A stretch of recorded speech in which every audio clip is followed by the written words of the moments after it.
All right. Finally, can we see Somnium Space? Give me a quick shout if you guys can see. Oh, good. Yes, I can. Awesome. All right. Thanks for bearing with me. It's always a technical challenge when you're trying to enter the metaverse for whatever reason. But here we are. So this is Somnium Space. I'm going to give a quick overview of each world that we're tapping into here, but then show you just sort of do a very informal walkabout, so to speak. And yeah, I think this will be a fun way to kind of explore and walk around and see what's going on across all of these different apps. Um, so this is Somnium Space, and this is the web app version. There are actually two versions of Somnium Space. There's a web version, which is just a click of a button, it's a website, or there's a full world app that you need a desktop to connect into. And that world is basically what you see here. This is the single plot of land. This is parcel or plot 3402.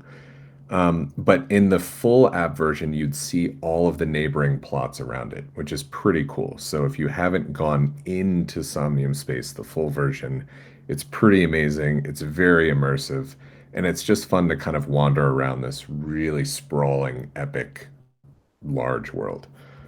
So what you can do here though is you can actually click on like the different, well, let's join as guest first. Let's go classic. So here we are, and with our little avatar, we can just use the arrow keys to kind of walk around. And they updated the lighting here recently, which looks fantastic. Um, this is the Museum of Crypto Art's Genesis Collection build. So I was fortunate enough to work with MoCA on this build. This was my really my first build with the Museum of Crypto Art. For those who don't know or weren't there in my previous talk, I'm a resident architect at MoCA, and I worked with them on this build to create a kind of experimental environment to host some of these early relics of the crypto art movement. So there's some artists here that I think you'll recognize. Um, or it might be you. I'm not sure who's in the audience.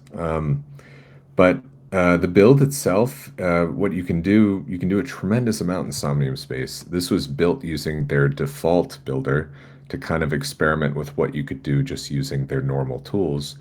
So this is actually a single cube object. It was a black and white cube that was then scaled in different ways and stretched out about I think 250 or 300 times. Um, and so that's how you get these kind of fins. That's how you get this kind of like larger shape here. But this entire build was used using only one object. And the overall concept of this build was to explore a kind of 3D QR code that could then be used to house some amazing artworks. So with Somnium, you can really accomplish a lot. You can do a lot with just a couple objects and being a little creative with how you maneuver them around. And then in the full world, you can actually upload any custom object you like. And there's a lot you can do there. So real quick, just within this space, you can see the little teleport button here and kind of teleport to wherever you need to go. That can be, I think we can get up here. Let's see. Yeah, it's always good to climb where you're not supposed to in a museum. The hope of this build is to really kind of like explore a little bit with different ways of visualizing and seeing art. Whoop. Of course, I'm going to fall off. But I think it's fun to kind of walk around where you're not supposed to in these things and then get a different perspective of the museum and art from different angles. That's really the point of this build is to kind of like see art from different perspectives, not have a strict kind of like wall or ceiling or floor even. Art can be anywhere. And I think that's one of the benefits of building in the metaverse is you can stretch those rules and play with different locations for art to be seen and experienced. There's beautiful work by MLO.art. This is a tokenized cloud sphere. So you can click on these things on this artwork and learn more about it. You can see it on OpenSea. And yeah, it's just a really nice kind of way to have a modal pop up and then kind of learn more about a piece. Um, but yeah, I think generally in Somnium Space, there's a big emphasis on the environment. It's very much about these kind of like day to night cycles that you see here. When you're in the full world, it actually takes about an hour and a half for the sun to kind of rise and then set. But let's see if we can bounce around and then walk up the stairs. This is always a tricky use of the arrows. Kind of drag as you go, and you can make your way up there. Fun fact about these stairs, I actually did not measure these correctly. So it's a little trickier to get up than I thought it would be. But once you're at the top, you see another kind of range of artwork that you can explore amongst the clouds. And then, of course, more artwork on the ground here. But Somnium is, I really love Somnium. This is one of the first kind of worlds that I really dug deep into building in, and you can just really experience a lot here. So I'm a big fan, and you can do lots of fun things in all of these worlds for those that don't know. You have lots of emotes pretty much in any virtual world. You can cheer something, you can boo something, of course, you can dance to something. Dance moves are very important in the metaverse to show your enthusiasm and support of a build. Um, I guess you can point. I haven't seen that. Oh, that's okay. There's a kind of a bow. You can be bored. Of course, in an art gallery, you need to show your boredom every once in a while. Um, So yeah, with Somnium also there's some cool stuff that you can do. You can actually hover over these stars and transport yourself to different parcels. Um, and these are different popular parcels that are kind of around. I think it's a pretty cool feature so you don't feel too enclosed into this one space. It kind of simulates what there would be if you were in the full world. Let's just do this for fun. I'm not sure what's there, but let's travel to this parcel. I have no idea which one this will be. So let's see. Sometimes I think it's randomized. Oh, this is cool. Oh, actually, I think I know this one. Um, so then you can hop to a different parcel and kind of see what's going on there, which is pretty fun. There are a lot of ramps in Somnium Space, which you'll see some of them pretty wild. Uh, there are these ramps because you can actually purchase and collect tokenized cars in the metaverse, and your car can fly off these ramps. And if you haven't already, Somnium has some amazing videos of people racing, playing games with their cars.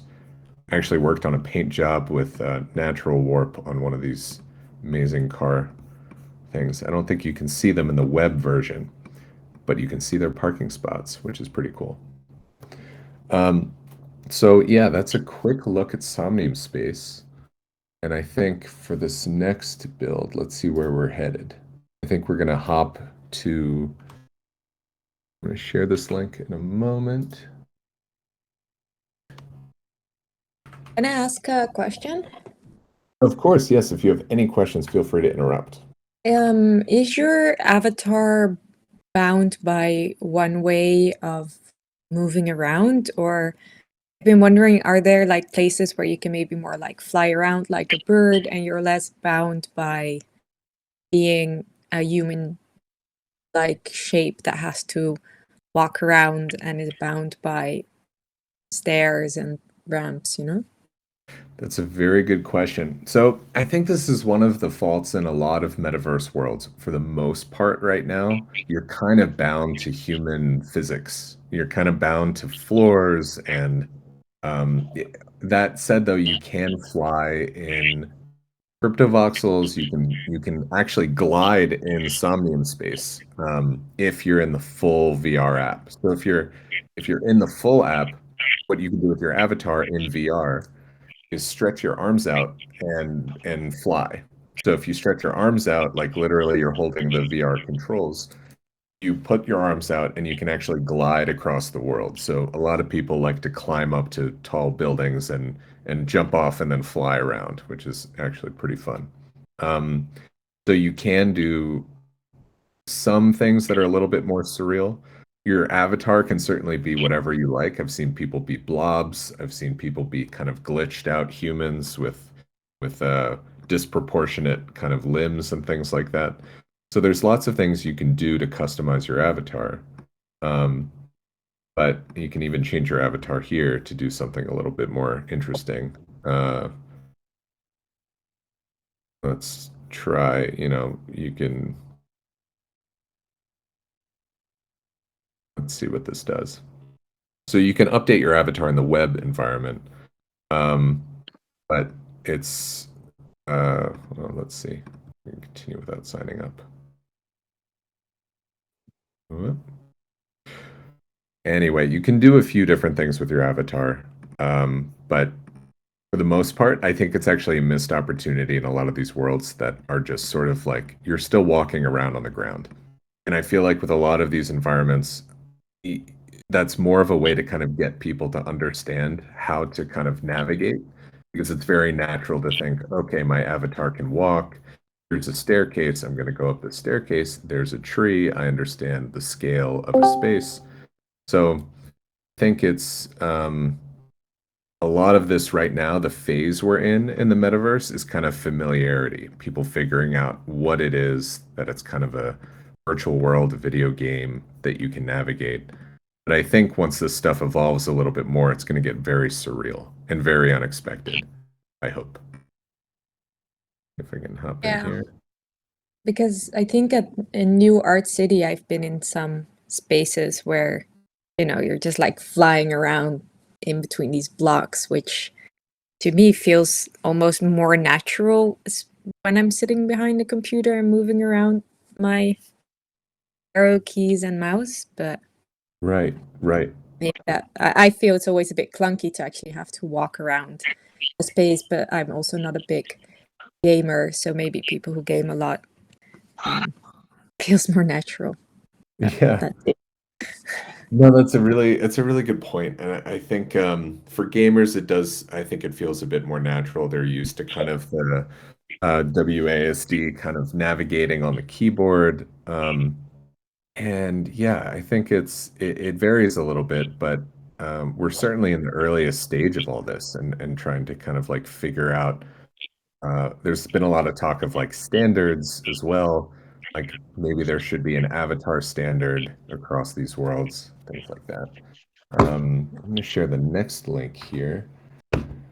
This is a bit more experimental. Let's see if this one works. So this is in Decentraland. So we're going to hop worlds. Hope you guys can see my Decentraland screen. Let's see.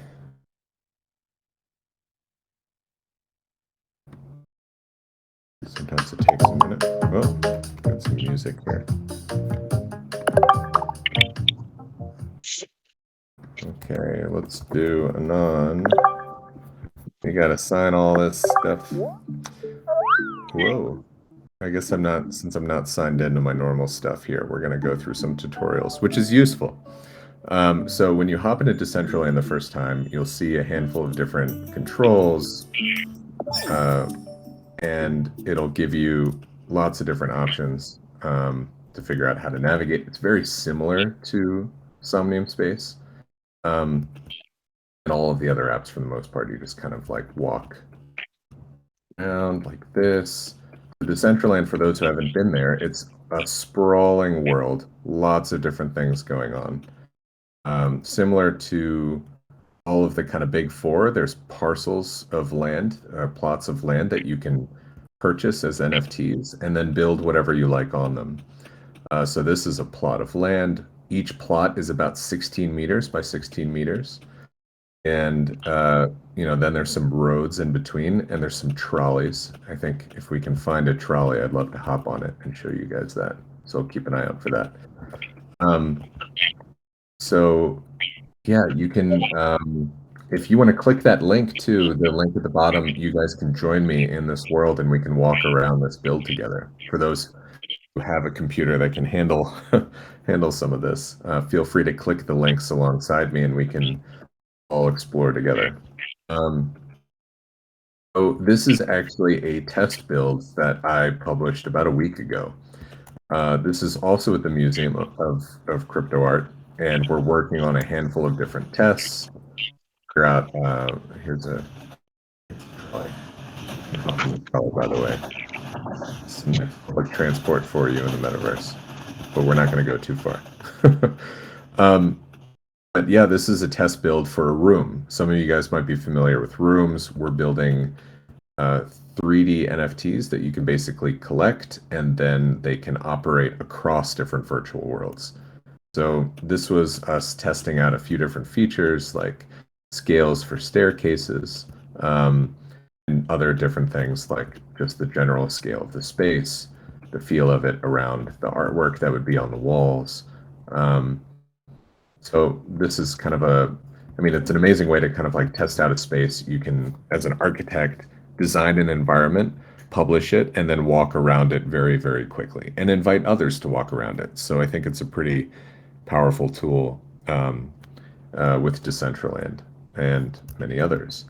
I think Decentraland is probably the easiest to just drag and drop a model and then walk around it very quickly. Only if, of course, you own land to be able to publish it to, which is a huge, huge barrier because I think land, minimum, I think one parcel, one little plot like here would cost about 3 ETH. And that's too expensive, in my opinion. This particular building here, you'll see, is 2 by 2. So this is 4 parcels. And it's got a great location, so that impacts the price of it as well. But yeah, so we're testing this out and trying to figure out different things. Do jump, do all sorts of stuff. Let's see.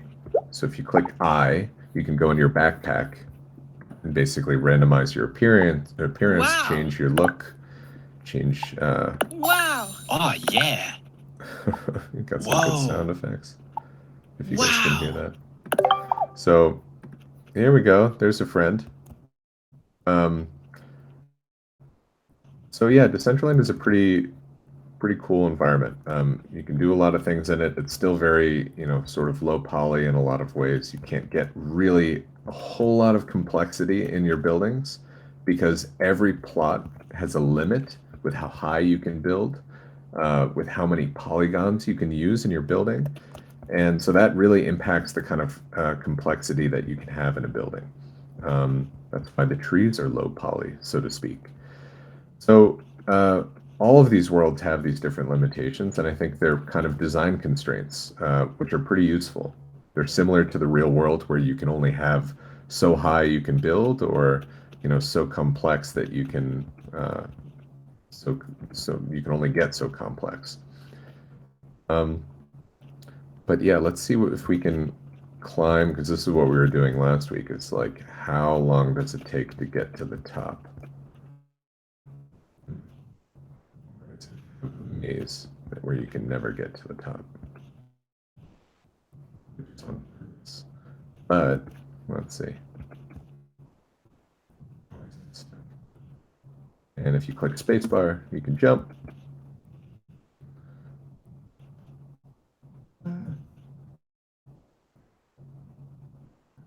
Losing the race. If you win, you get all the NFTs. You get up to the top. And so C-Dammer I win. wins all of the NFTs. All right. You did it. It's totally, they updated the emoji just to be able to do a lot of different emojis. What is this? But anyway, so you can see a lot of cool things from up here. And yeah, this build was truly trying to figure out with staircases, when you design them and publish them, you actually have to have an invisible object that allows the avatar to go up them. So for every object you see here, there's also an invisible shape that helps guide the avatar up in the direction that you'd like, to make sure that they don't fall through the object. Those are called collider objects in Decentraland. They're extremely important. There's a whole invisible building behind this building that actually makes it function. Otherwise, it wouldn't be able to stand right here if there wasn't a collider. So that's pretty important for staircases, especially. I have a question here. Does this only work with particular wallets? You can actually join. I haven't logged on with my wallet at all. You can join as guest, and that should allow you to hop in without plugging anything in. So you can just join as guest just through a web link and explore around. So, all right. I think because we have a whole bunch of builds to go to today. So let's hop on to the next one.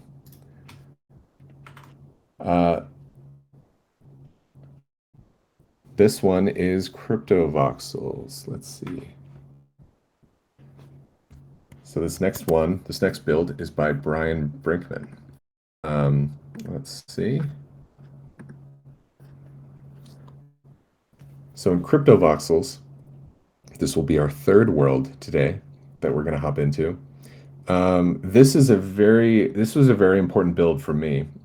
This was part of a project called Pranksyland. Some of you guys might know Pranksy is a big influencer in the NFT space. Pranksy held this incredible event a couple years ago, 2 or 3 years ago at this point, where Pranksy gave permissions to different builders in Cryptovoxels and basically said, like, build whatever you like on a plot of land. And so all of these different builders, your shortcut across the street here, who's an early crypto artist, all these different builders came together and created an incredible district of all of these different buildings. And it's just really, really impressive what Bryan did here. There's just so much detail. This was an incredibly complicated building, especially at the time, because there really wasn't a whole lot of complexity in Cryptovoxels during the time that he did this. It's since changed, obviously, but at the time, this was pretty elaborate, and he was giving away. I think you might even still be able to buy these. These are different wearables that are candy bars and lollipops and that kind of thing. So to me, this was a pretty historical kind of build because there was just so much going on alongside of it. And Bryan did an incredible job building this environment. It's so immersive. It feels very much of his style and of his aesthetic. Super colorful, really creative, and just really incorporates a lot of his kind of like incredible gifs and loops and animations alongside his playful colors and different collectibles here. So in Cryptovoxels, just to rewind a little bit, this is a voxel-based world, which means that most of the objects you're going to see here, or if not all of them, are cube-based. So all of this stuff is based off of cubes. People are very clever with how they kind of shrink the cubes down to get different complexity, create different shapes, and then map images onto those shapes. So with Cryptovoxels, you can do a lot, but you're all under the framework of these cubes. And so you can see a spaceship. Sorry, it's not a spaceship, airplane. There's a cloud over there, super cool. I think there's a mushroom in the sky. I mean, this whole kind of environment, Pranksyland environment, was really neat. You go across the street too, you can kind of, choose your own destination. If you click these things, you can hop into them. Really, really wild. And you get this immersive environment. This is by Shortcut. Highly recommend people just sort of wander around some of these spaces because they're just very, very cool. Color domes. So yeah, this candy shop is one of my favorites because it was that moment where there were hundreds of people in Pranksyland at the time, and it was just a really brilliant showcase of all that the metaverse can do. Not just create really cool and unique environments, but really gather people from around the world, and that was really just exciting. All right. So next up, we're going to do a couple different Cryptovoxels spots because I think it's kind of an unsung hero of the metaverse world at the moment. This one is, of course, a tribute to Alotta Money. This build was created by Alotta Money a long time ago. And for those who don't know, Alotta Money passed away recently. Really a pioneer crypto artist, really embodied the spirit of crypto art. And this was actually a building that was commissioned by Conlan Rios, who's the co-founder of Async Art. And this is just a really awesome cyberpunk kind of funky early build of the metaverse, and I think a very historical kind of historical place in what the metaverse will ultimately. Oh, whoop! I'm not sharing this. I'm sharing this tab instead. Okay, here we go. Here we are.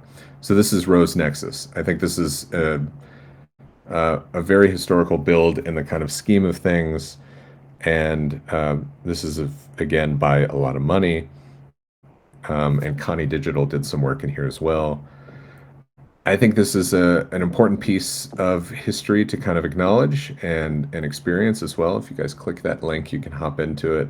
It's just got another, similar to Bryan Brinkman's build, just the tremendous amount of detail and craft here is just really amazing considering how early this was built.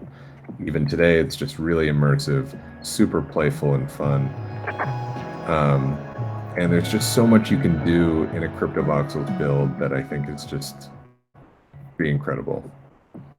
There's lots of interesting kind of cyberpunky places around here. Of course, there's some amazing art on display. You can walk upstairs, see some more art. And yeah, I think this is just another really great example, very important to note, because I think some of these builds, this is like, there almost needs to be kind of like a history of the metaverse kind of tour that we should do at some point to show the earliest buildings that were really transformative for a lot of people. I think at the time when different builders were experimenting like this, like what Alotta Money did, it was this kind of craft and detail that really brought people in, that really allowed different collectors to see the value of this space and what creators could do. But also, of course, with artists that they convinced one another that this is like worth paying attention to. It was a simple framework with a lot of these kind of metaverse apps to start, and it largely is, but you can do so much with it. So this is still, as I said, a voxel-based app, but you can map so many different complex images, textures, GIFs, animations, sounds onto them that I think it's the added complexity and the creativity that happens is just pretty special. I think next here, I'm going to keep hopping you guys. As soon as you get comfortable in one build, we're moving on to another. And feel free to ask questions or interrupt me along the way. More than happy to answer questions the best I can.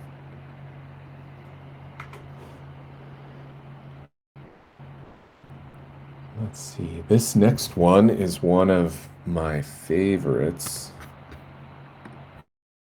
This is the underground Sistine Chapel.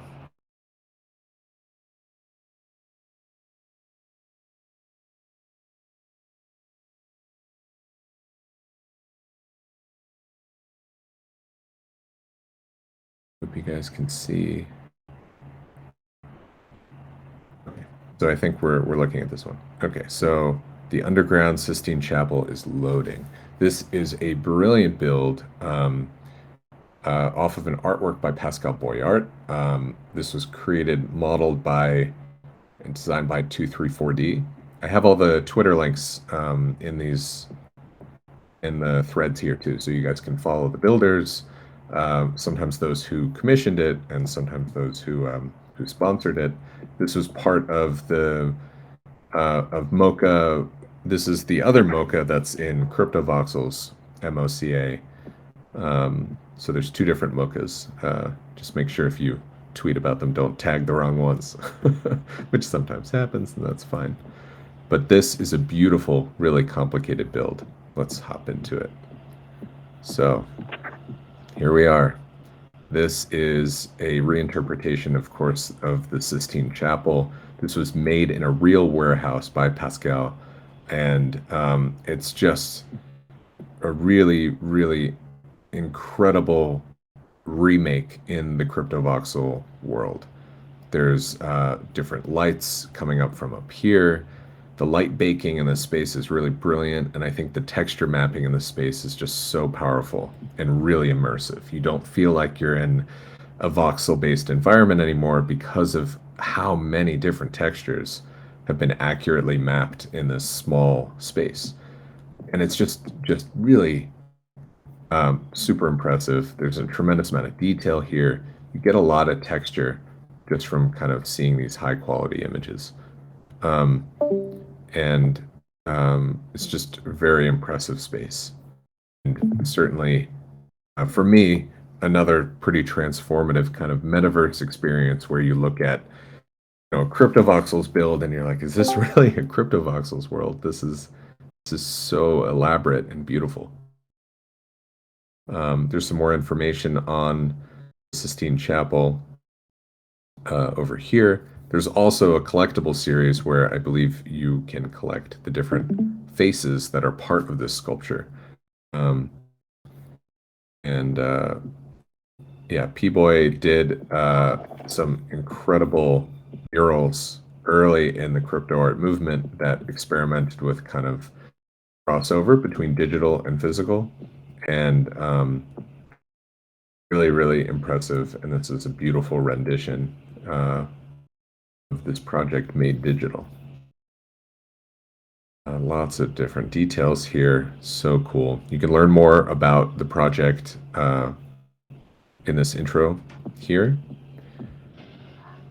And highly recommend you guys follow 234D, who's a brilliant, brilliant builder. We're going to look at another one of his builds later on.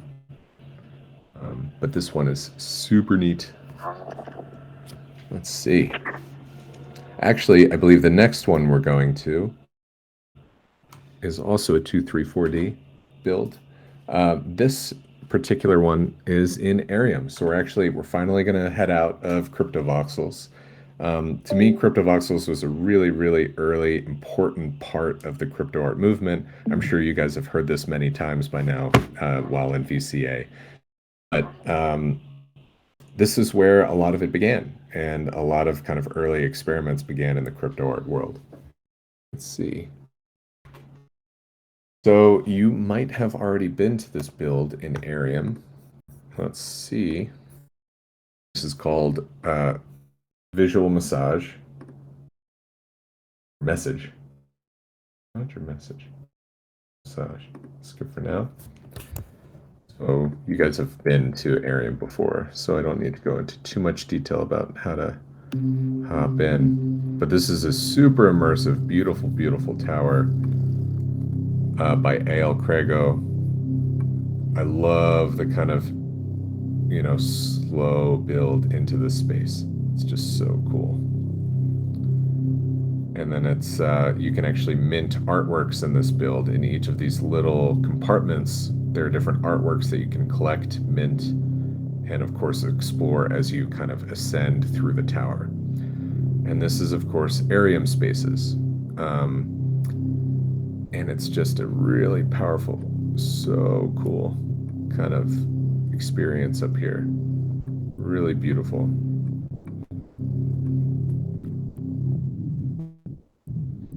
And so as you kind of go up the staircase here, you can see different artworks. Whoop. You can mint them, but it's just a really brilliant way to kind of experience art in the metaverse. This is just an extremely immersive environment, really complex. Dievar Dump did a lot of the technical work for this build as well. Should be noted. So you can make your way all the way up. we won't climb the full thing, but this is just a really impressive build. Texture's great. The lighting is really powerful. I think it's hard to do what a build like this has done, which is create such an immersive environment that is so massive, using honestly very, a repeated kind of like form and not a whole lot of light sources, or at least that's how it appears. Maybe it's much more complex than that, but using neon, they're able to accomplish a lot in this build to create such an immersive kind of experience.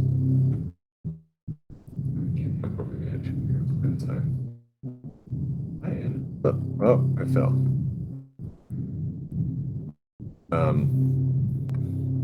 Really, really recommend you guys hopping around to the different parts of this. So this helix, whoa, there we go. Now we're at the top. So you can transport yourself if you so choose. I love the little DNA helix in the middle here. It's so cool. All right. Now we're gonna hop into another world, just as you've gotten comfortable with this one. Let's see here. This next build is wild, and it might crash some computers in a good way. Let's see what happens.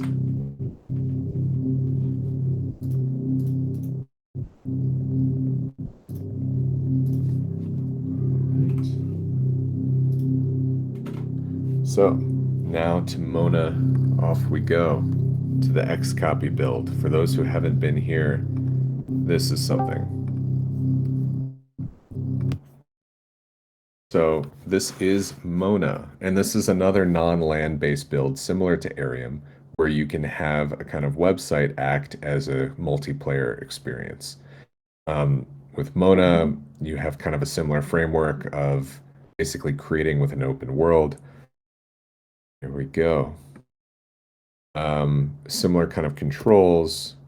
You can click V to kind of zoom out a little bit. Let's skip some of this. So this is Bar by Xcopy. And this was launched fairly recently as well. This is kind of a showcase of, if you're in the Xcopy Discord, he's got like a bar, a lounge, lots of different kind of like sub channels and chats to kind of talk about his work, their work, and just really cool, really detailed web experience.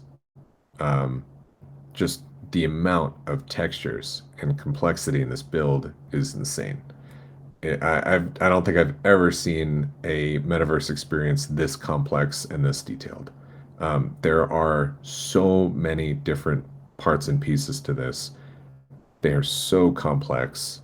I hope you guys can see my screen okay, because it's just insane how many kind of like different types of media and animations and lighting are in here. Really incredible. And there's just, it feels like it's Easter egg after Easter egg in here. You can kind of walk around.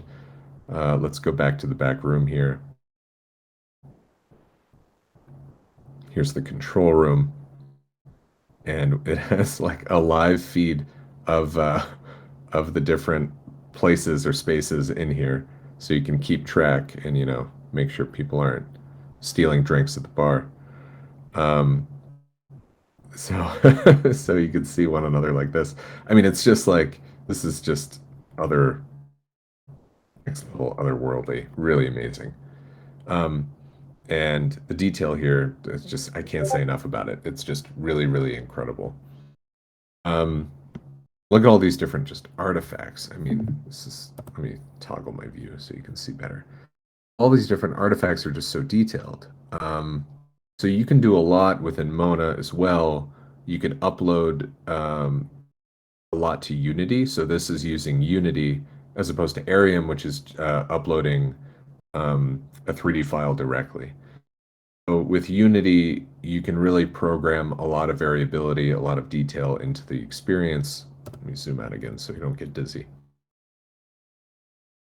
A lot into this. You can also program gated experiences, so that if you own an Xcopy NFT or an NFT within a particular collection, you'll be able to gatekeep different parts of like a VIP zone for the bar. So if you own a grifter, this will be a good grifter hangout. And yeah, I'm sure there are many other Easter eggs in this build. It's just so complicated. And yeah, this was done in partnership with Mona and Async Art. So Async Art is doing some really cool team ups with Mona to basically spotlight the different collections that are part of their Blueprints project. There's another one with Coldy that is just like incredible, equally immersive, equally powerful. I should say that this build was designed by Neon Glitch 86 and 78 Special. And those two are just clearly masters of their craft. This is just I can't even like imagine how to do some of this stuff. So they're putting all of us to shame. This is just like a really beautiful build. And I love this effect here. This is just a really beautiful kind of noise effect that goes over this kind of rotating dystopian feed here of all these different Xcopy art pieces. Really incredible. So with Mona, you are this obviously this avatar guy here. There's a lot that we can actually speak in this room as well if we wanted to. So this is another really similar to Arium and the other worlds as well. You can have meetups in these spaces and really have a conversation with people. So pretty cool.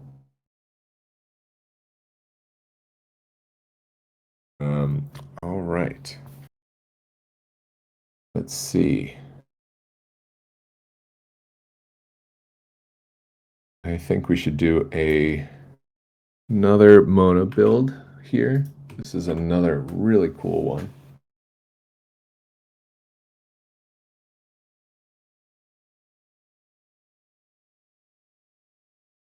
Let's hop in.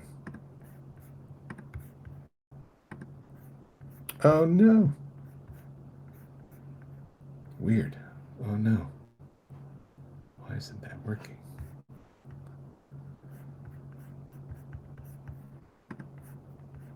Let's see if we can find it.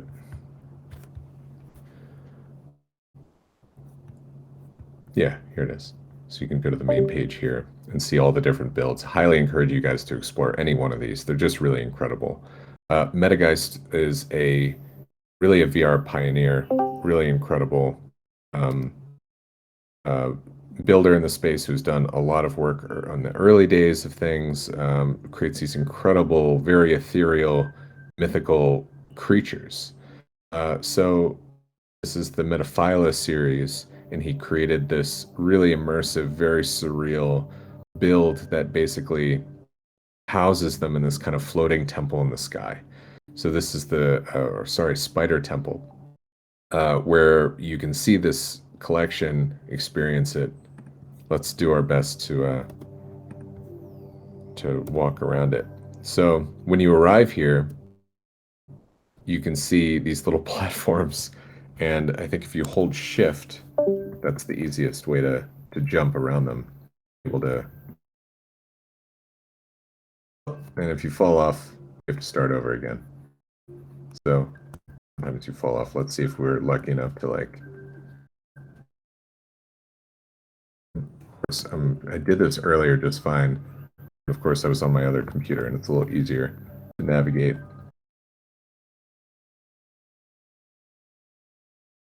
Oh, that was very lucky. Okay. I might not be able to make it. If anyone can make it, again, they just win all the NFTs. That's the rule. All right. Oh my gosh, that's wild. I'm not going to torture you. See me do this. I'm going to do it one more time. All right, let's do it. We made it. Amazing. So here we are in the kind of inner sanctum of the temple. I mean, look at the detail in some of these sculptures. It's just really incredible. You can see them up close. These are, MetaGuys does a lot of these 3D NFTs using VR apps to kind of sculpt them. And you can look back at the kind of different pedestals here to see where we came from. It's just, this is one of those really immersive kind of metaverse experiences. Oh, Chris is saying yes. So if you go to, let's see, let me get you the real link.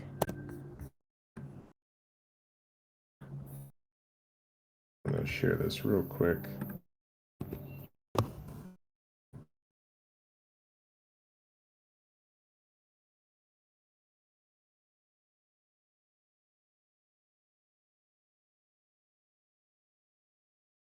All right, that one should work. So yeah, I just think this is one of those really unique builds that's just super immersive and really in character too with his art style. You can see the space itself is just very much kind of like alongside the artwork that MetaGuys creates, and I think that that's what really makes a kind of metaverse build special is if the architecture reflects the art, and vice versa if they inform one another. So yeah, you can like see and learn about different. Oops, oh, this is taking me to another place. Let's see. But yeah, I just think this is a super cool build. Really impressive, and I highly recommend everyone kind of explore these different Mona builds further. There's a lot you can do here. Obviously, there's the kind of animated sun in the background that kind of rotates around things. It's very subtle but really powerful. There are different critters that kind of are circling and protecting the temple as well. There's there's little places we can go if we want to go further. Let's see if we can do it. And if we fall off, we fall off and we move on. I'm not going to do the jump thing. Let's see.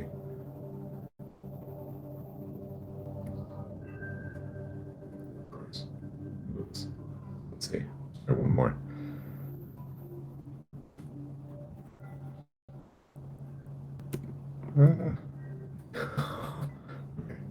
Well, I'm not going to torture you guys to watch me kind of meander around these things.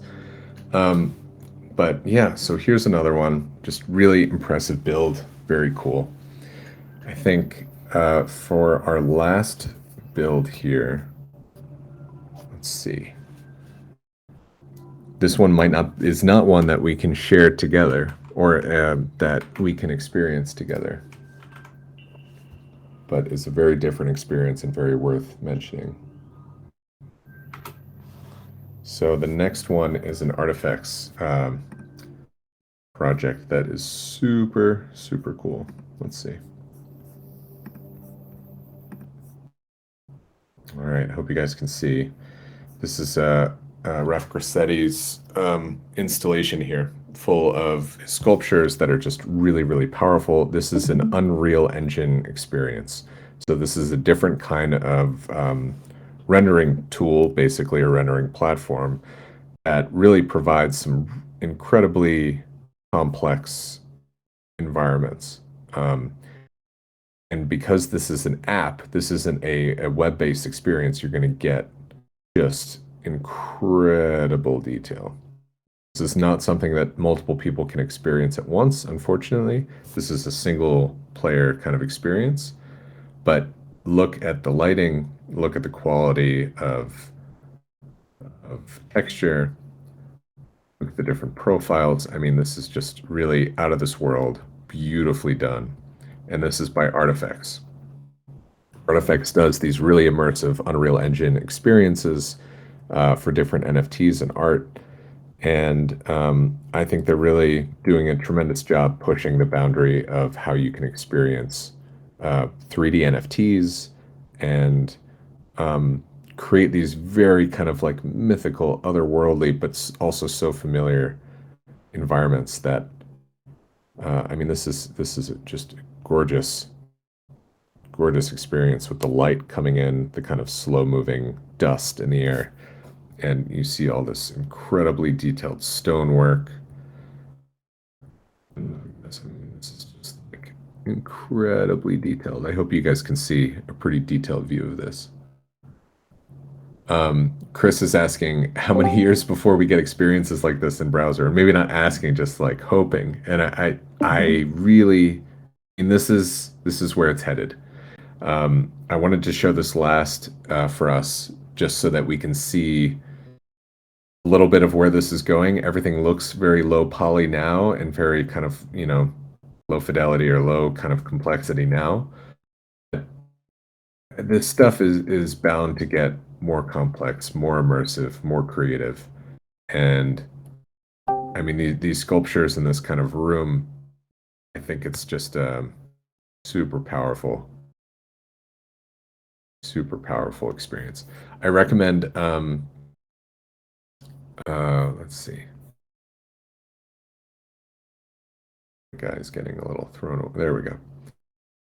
I'm just going to walk around a little bit just to see some of, like, if you can see too, there's a blur, there's a beautiful perspective blur. So it focuses on certain objects that are kind of within a proximity to your lens. And just, it's just really impressive. I really like this. This reminds me of the Sistine Chapel build as well, just because it's a warehouse. It's this kind of like, garage almost, or studio really, that is a small space, but it's so immersive. And I think that's one of those things with the metaverse is that you can have these like incredibly immersive environments. They don't have to be full worlds. Obviously, today we've seen two different types. We've seen the land-based environments where you have neighbors, and that's kind of its own dynamic. And then you have standalone web app experiences that are like this, that are a little bit different and don't have the kind of full world environment, but they have their own kind of immersion qualities to them. I do believe that as things get further along, we're just going to see more and more stuff like this, more experimental kind of ways of, I mean, look at the lighting, the glare here is crazy. Like, look at this, and then you look away and it's like, it's so cool. I feel the real sun, Anyway, Claudia's saying that her computer would melt. I'm surprised mine has not. It is a miracle, ladies and gentlemen. I'm thrilled my computer made it through this. I had planned to use my desktop, and my desktop would not cooperate. So I think I'm just thrilled I didn't get cut off halfway through. I can share other links to other builds here, but I think this is a good range for you guys to have on the record that you kind of explored and seen, and gives a good kind of breadth of the different experiences that you can have in the metaverse today. Of course, I did not go to all metaverses. There are many, many different apps to explore here, between spatial, on cyber, World Wide Web, many different ones that are coming out every day. Webaverse, I mean, so it's impossible for us to see all of them in one session, but that's what the next sessions are for as well. So we'll surely do another one of these in the future. But I wanted to give you guys, between this talk and the previous one, just a good sense of what's going on and what's happening. So if you guys have any questions, that's this is sort of the end of the tour here. Feel free to ask me anything. Oh, Chris, I'm so glad. I'm really glad. I think this has been fun. I really enjoyed doing these. I learn a lot from these as well, because it forces me to do a little bit of exploring to figure out how to use new worlds, but also what's happening right now, who's doing what, and how they're even building like this. Hello. Thank you so much for the presentation. It's always amazing. Sometimes I feel like I know all the different worlds that exist and I have access to all of them. And then I see something like this and I go, whoa, there's actually so much more out there. But I just had a question about like Cryptovoxels specifically and light baking. So I've really struggled with this. I have a parcel in Cryptovoxels. It's a gallery, and I have not been able to activate the light baking in a way that I think looks nice. Whenever I do, it just looks kind of atrocious. Like I have lights, manually set up in the parcel, and I've tried to place my windows in a way that the sunlight can get through. But then I have like these weird like dark areas like in the stairwell that are just like hard to manage. And so I guess I'm just wondering if you have any more examples of parcels that achieve that really quite well. I think the chapel did that amazingly. And also if there's any like guides that exist that I could just look at and just try to see if I could find something that would help me there. Claudia, that's a great question. Absolutely. I will find you the guides that I use for Cryptovoxels. I admittedly don't do a whole lot of building in Cryptovoxels. I used to. That was the first place that I was building. I've been meaning to get back into it. So this is a great excuse for me to help answer your question. I don't know offhand, unfortunately, but I know there's a good wiki out there.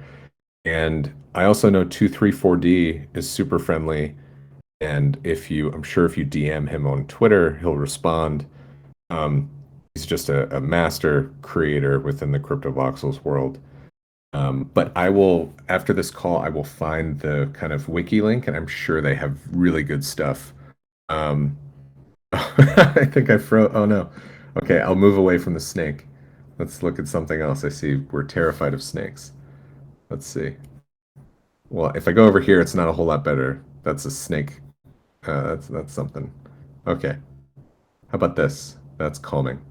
Uh, whoops. Sorry to make you guys dizzy here. Yeah, I will find and send tutorials for each of these worlds as well. I'll send kind of a documentation guide for each one. So if you guys want to dive deeper, I'm sure there's a lot of good content and tutorials on light baking. Amazing. Thank you so much.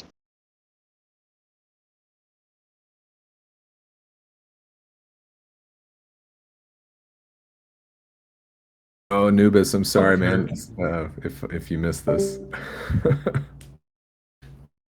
Yo, I'm a bit sad because like I guess I missed I fucked up my calculations on my side or something because I thought it started now instead of an hour ago, man. Sir, I will check out some of the stuff you have linked and I'm gonna watch the video because I'm pretty sure this is recorded, right? I think so, but also you could probably lead this just as well as I can. Most of you probably could. I'm sorry if this is a repeat to a lot of the things you guys have seen. But yeah.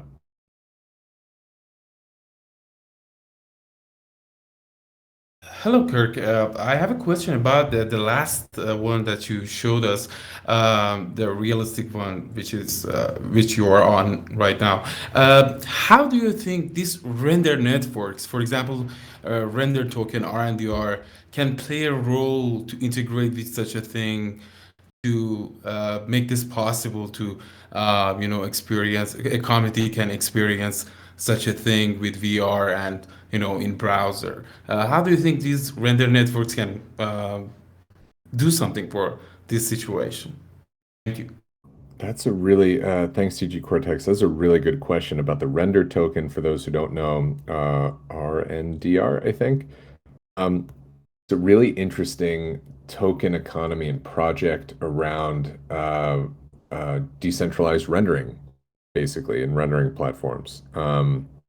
And I think generally one of the biggest hiccups around all of this is with the metaverse, you have kind of a complex problem. You have a lot of heavy computing power and file storage that needs to happen. Blockchains generally are not very good at storing heavy files. They are good at storing uh, less complex data, transaction data, financial data. But when it comes to these really heavy files, it's a little bit of a different story. With render, it's interesting because you're using a token and a kind of a shared computer network to basically render out your artwork and through a 3D program and through kind of like a different platform. So I think those kinds of experiments are and platforms are really important because it's looking at new ways that we can leverage a token economy to basically and shared computer power to basically render things and store things. Filecoin is another example, which Mona uses that has to do with file storage.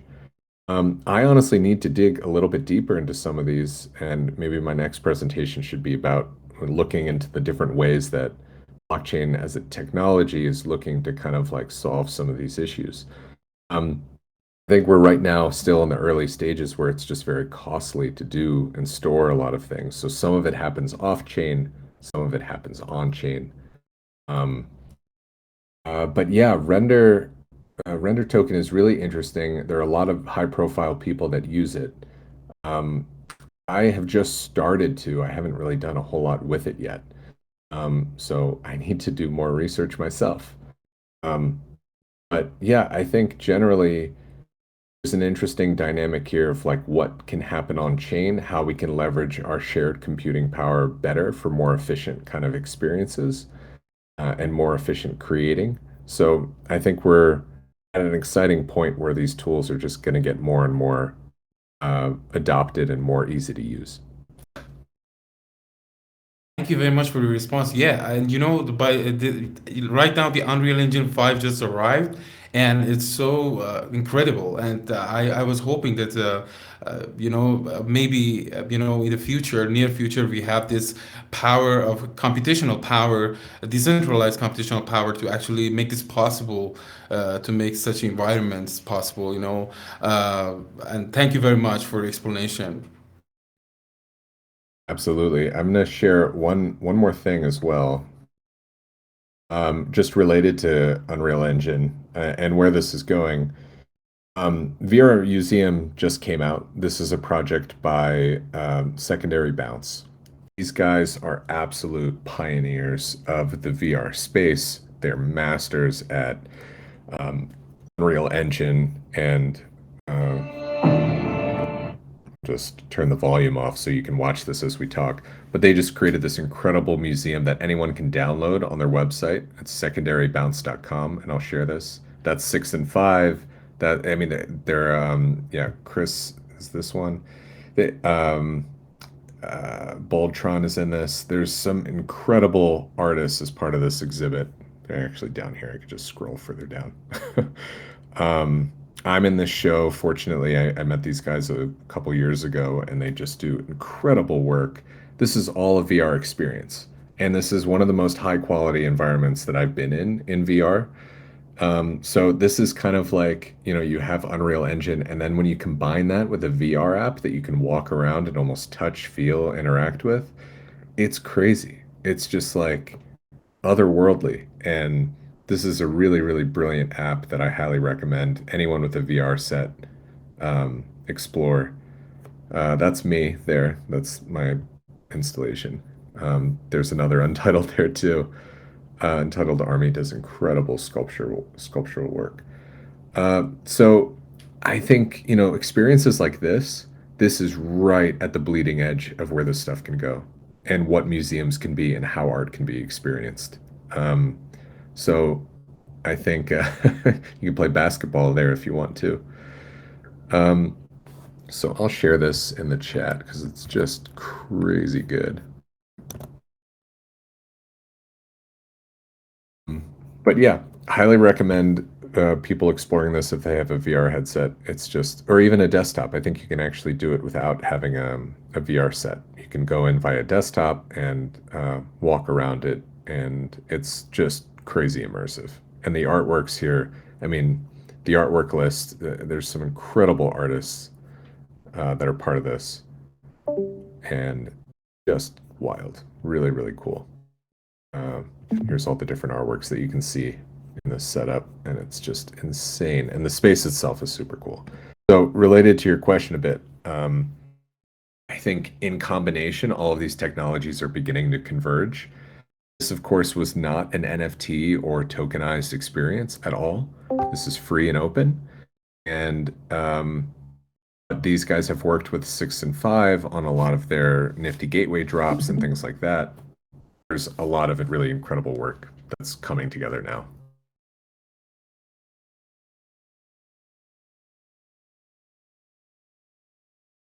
Anyone have another question? Thank you guys for bearing with me as I switch tabs here. It's super disorienting. We need a better metaverse tourism kind of like app or something here. But I think we managed to do it.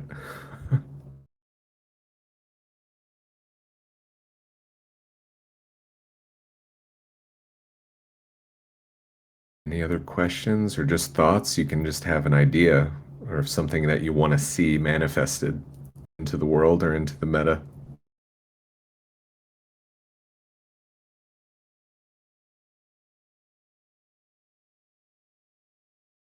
All this stuff really draws the question of like, what is a metaverse and what does that term encompass? A lot of these experiences, they're not, shared virtual worlds. They don't have land around them, but they are these immersive kind of digital experiences that help us interact with digital media in a new way. And I think that's, really what the metaverse is kind of diving into. Chris has a question here for someone starting new at this, but with a real interest in architecture. Where would you suggest they start? Tutorials, platforms, etc. Yes, I will share a kind of guide, a working guide here of if people want to dive deeper into building in these worlds. There's many, many tools now that are so much better than they were even a year ago. So I will send all these kind of like a breakout of the different worlds or apps and how to build in them. Some are definitely easier than others, but generally, I recommend just sort of messing around in each. It's fun to learn and it's fun to watch these tutorials and see what people can do. I wish I knew Unreal Engine. Unfortunately, I do not. So I might follow some tutorials alongside you guys.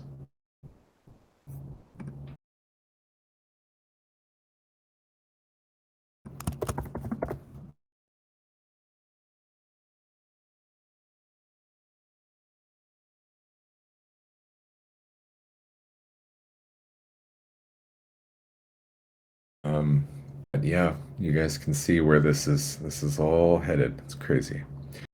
Unity, Chris is asking if Unity is a good place to start if one wanted to get into Mona. Yes, so you will need Unity to publish into Mona, and with or through Mona, there's a lot of really, really good documentation of how to use Unity and how to use it for the purposes of their app. Very helpful. I'm following those tutorials constantly, and it's always a lot to keep up with, but Unity is definitely a really good program for this. It really plugs into a lot of apps. Somnium Space also uses Unity. They have an SDK that you can download into Unity, and then that's how you publish builds that are more custom, at least. And so you do the same with Mona. It would be ideal if there were kind of one app that you could use for all of these worlds, but we're not quite there yet. Yes, I will definitely share a tutorial into Unity. Blender is also a very good kind of unsung hero of the space, or maybe it is sung. Maybe people do sing its tune too much. Blender is an open source, free to use software. It's used for most of these metaverse environments. Because it is open source, a lot of the tutorials tend to revolve around Blender because that's what a lot of people model in. I'm still learning Blender myself, but there are tons of really good tutorials out there. Typically, what I use is still Rhinoceros because I come from an architecture background. I think Rhino is a little bit more precise when you do 3D modeling. But I think Blender is another really good tool that tends to plug into all of these different worlds. With Blender, you can actually export to Unity and then into Mona. So there's usually a trail where it typically leads back into Blender or similar software.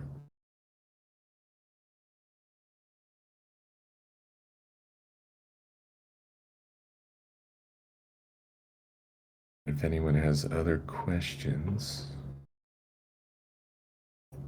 or critique, is there a world you saw today that's just really not doing it for you? Really thought it would be better, or we'd be further along at this point. That's fair criticism too. I think a lot of people see these virtual world apps and they're like, I'm not quite there. And they're not wrong. But yeah, I think this has a question here. Any worlds or tools that are new and on your radar? Great question.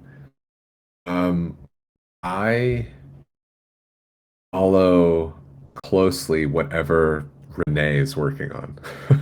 Renee is on my team with the Museum of Crypto Art. I'm going to send Renee's link here. Out. Renee is just really he knows what he's doing with this stuff, and he's very into the VR world. Renee is a technical lead.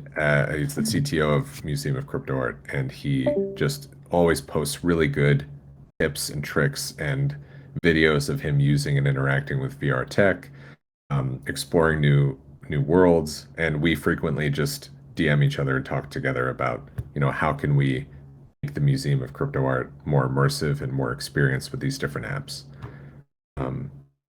Anna Lucia, no problem. Oh, she might have just hopped off. Thanks so much for coming. But yeah, Renee was part of the POAP team early on. He's been around for a very long time. Claudia has a comment here. In a way, I like how accessible so many of the worlds are. You can run CV on mobile just fine and easy to share with others. I think that's a critical part of a lot of these tools is accessibility. We have the promise of these things being more accessible, and ultimately, I think how they can compete with, not compete, but complement the real world is you can have a free experience. And for something like the Museum of Crypto Art, you don't have to pay a ticket. You don't have to be in New York to get there. You're at a click of a button to experience some amazing art by some of the best crypto artists out there. And I think that kind of free and open experience is really important. One thing I do worry about, to be honest, is tokenized gatekeeping, and gated experiences around NFTs or tokens that might limit some people's experiences. I think it can be used in a good way to kind of filter and filter out spam, honestly, as the metaverse gets more adopted. But I do think I worry about us repeating the same mistakes of real cultural institutions that charge you $35 to walk in the door and see their collection. I hope that we use all these different tools to kind of increase the amount of ability that we can have to connect and have shared experiences around art. I can rant on that all day, so I won't. I'll spare you guys.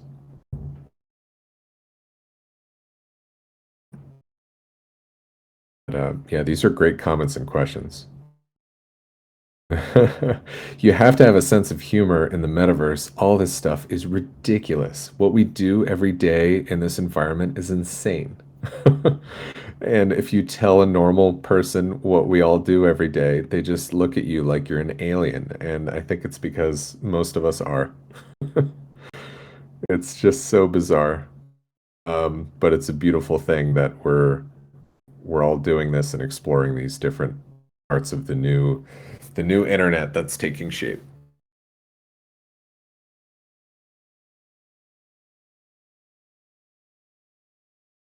All right.